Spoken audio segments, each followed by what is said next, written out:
A execução da fundação da sua casa é a primeira fase muito importante que você tem que ficar muito atento e tomar o máximo de cuidado possível.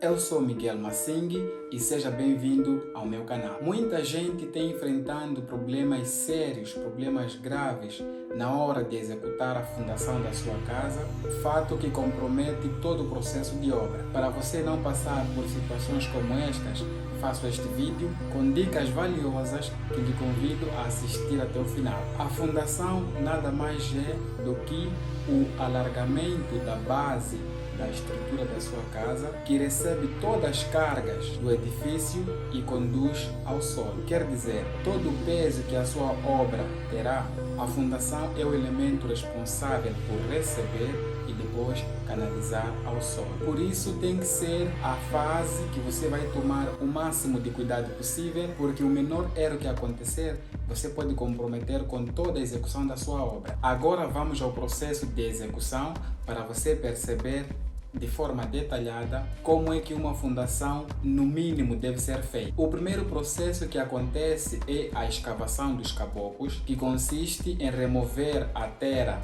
na área, no perímetro delimitado para que as fundações possam ser executadas. Depois destas escavações, é necessário que se faça uma rega e compactação do local onde se removeu este solo. Este processo é importante para que não possam ficar neste perímetro solos moles que possam comprometer a estabilidade da sua obra. Após este processo, segue-se com a aplicação de um produto antitérmite que é misturado com água numa dosagem recomendada pelo fabricante, e o processo de aplicação consiste em regar o fundo e as paredes dos caboclos com uma pressão significativa para que este produto possa alcançar uma certa camada de solo e assim evitar com que qualquer tipo de térmites, isto é, formigas, mosqué, possam atacar a sua casa quando já estiver pronta. É importantíssimo que este processo se faça nesta fase, porque após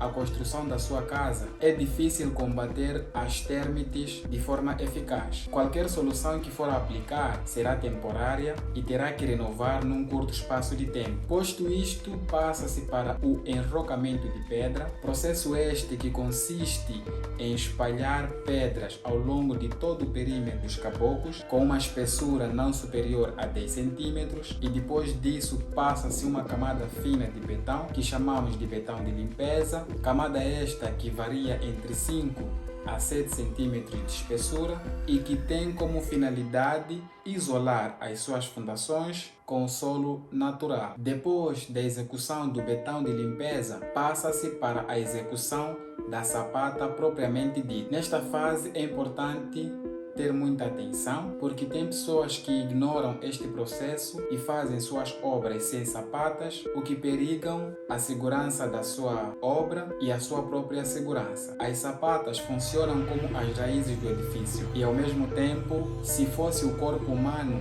diríamos que são os nossos pés. São raízes porque são elas que garantem a estabilidade do edifício, e são pés porque são responsáveis por distribuir de forma uniforme as cargas de toda a obra para o solo. Quando não se faz sapatas, é como cravar uma árvore gigante no solo sem que esta tenha raízes, e ao mesmo tempo é um corpo sem pés ou uma estrutura sem base. Agora, na execução, é feita primeiro uma grelha em varões, e esta grelha tecnicamente chamamos de armadura, na qual os ferros dos pilares do edifício são amarrados neste elemento. Outro erro que tem acontecido por não se executar as sapatas é colocar os pilares diretamente no solo sem uma base firme para o suportar. Logo, na execução da armadura da sapata, tem que se prever já a ligação dos varões para os pilares. Por outras palavras, os ferros dos pilares devem ser ligados antes mesmo da colocação do betão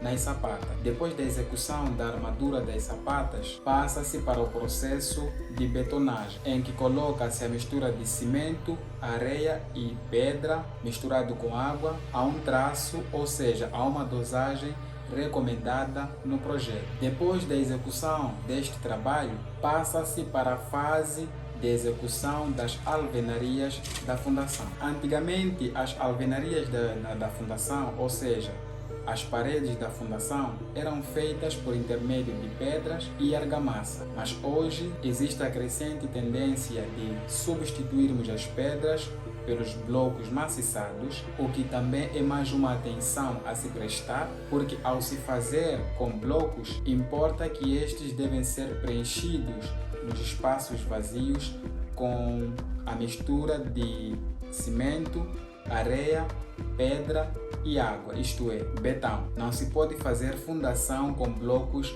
ocos ou vazios. A explicação disso é muito simples. Uma vez que os blocos substituíram as pedras, que é um material compacto, a ideia é que o bloco também consiga resistir aos esforços de compressão, que numa linguagem simples diríamos que é o esforço de esmagamento que este elemento sofre por causa do peso próprio, peso de outros blocos e parte do peso do edifício. E se porventura não for assim, automaticamente a sua fundação não vai resistir por muito tempo. Uma vez a alvenaria da fundação executada, passa-se para a fase da execução da viga de fundação, que em algum momento é chamada viga de pavimento e no Brasil é chamada de viga baldrame. Esta viga é tão importante e indispensável à semelhança dos materiais que falei anteriormente, porque ela é responsável em receber o peso da laje de pavimento, as cargas concentradas em cima da laje de pavimento, conduzi-las aos pilares e os pilares conduzem às sapatas e as sapatas conduzem ao solo. Outra função importante desta viga é que ela funciona como uma viga de equilíbrio, que é responsável por manter todos os pilares do edifício no mesmo local e que estes não sofram algum deslocamento independente. As funções desta viga não param por aí,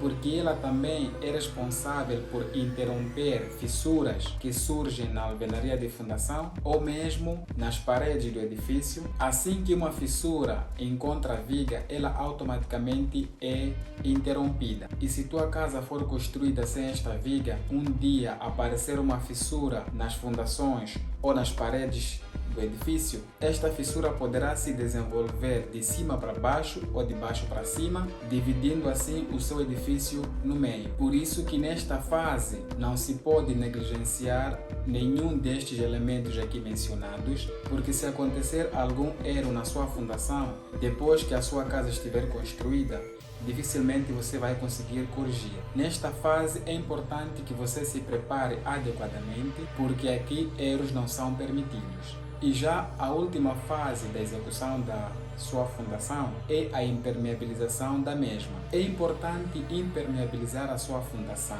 para que a sua casa não sofra de um processo chamado umidade ascendente ou umidade por capilaridade, que depois de algum tempo você nota a pintura, o reboco da sua casa a descascarem, uma umidade nas paredes até a altura de 1 metro que não passa, e isto, para além de trazer mau aspecto à sua casa, pode criar mofo que é prejudicial à saúde, pode estragar a sua mobília, e se tiver alguma tomada nesta zona, ainda pode criar acidentes elétricos por causa da umidade que se verifica na parede.